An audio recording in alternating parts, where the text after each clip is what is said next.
తన జీవితాన్ని గడిపావు. ఇచ్చింది ఎవరు? భారతీయులు.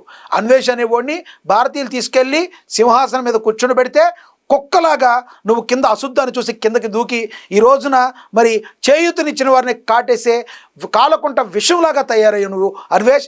భారతదేశంలోకి రావడానికి కూడా నువ్వు భయపడతావు, భయపడి తీరుతావు. నువ్వు అసలు భారతదేశము నువ్వేలేయడం కాదు, నిన్నే భారతదేశం వేలేస్తుంది. నీ వీడియోలన్నీ కూడా బ్యాన్ చేస్తారు, నిన్ను అన్సబ్స్క్రైబ్ చేస్తారు అందరూ కూడా. మరి చూసుకో, మరి ఈ రకంగా నువ్వు చేసిన మాటలు నీ నోటి దోల అన్వేష్, ఇది పక్కా నీ నోటి దోల. దీనికి నువ్వు శిక్ష అనుభవించక తప్పదు, తస్మాత్ జాగ్రత్త. నీతో మాట్లాడి ఒక జర్నలిస్టు సోదరుడిగా నేను కూడా ఏం మాట్లాడుతున్నానో నియంత్రణ కోల్పోవాల్సిన పరిస్థితి. అలా నియంత్రణ కోల్పోకూడదు, కంట్రోల్లో ఉండి మాట్లాడాల్సి వస్తుంది. నువ్వు గన ఇప్పటి వరకు భారతదేశం యొక్క ప్రేమాప్యాయతలు, తెలుగువారి యొక్క ప్రేమాప్యాయతలు ఏంటో నువ్వు చూసావు.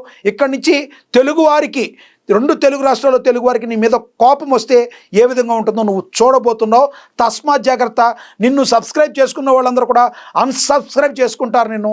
నీ పతనం ఇక్కడి నుంచి స్టార్ట్ అయింది అన్వేష్ అని చెప్పే వాళ్ళకి మరి 100% అది నిజమేనేమో అనిపిస్తుంది. అన్వేష్, నీ బుద్ధి జ్ఞానాన్ని నువ్వు ఉండి నువ్వు ఏ లక్ష్యంతో స్టార్ట్ అయ్యావు? నువ్వు అరచేత్తో కడుపు పట్టుకుని కడుపు కాలే విధంగా దేశాలమ్మడి పడిన నువ్వు ఏ యొక్క లక్ష్యంతో ముందుకెళ్ళావు? ఈ రోజున ఏ లక్ష్యంతో పనిచేస్తున్నావు? నోటికొచ్చినట్టు ఎట్టా మాట్లాడుతున్నావు?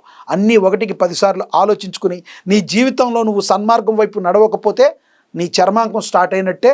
తస్మాత్ జాగ్రత్త. ఫ్రెండ్స్, నేను మాట్లాడిన దానిలో ఏదన్నా మిస్టేక్ ఉందనుకుంటున్నారా, లేదంటే కరెక్ట్ మాట్లాడాలనుకుంటున్నారా, ఏది మాట్లాడాలనుకుంటున్నారో కింద కామెంట్ బాక్స్ రూపంలో కమెంట్ చేయండి. నేను మీ లక్ష్మీనాగ్ నరహరి శెట్టి.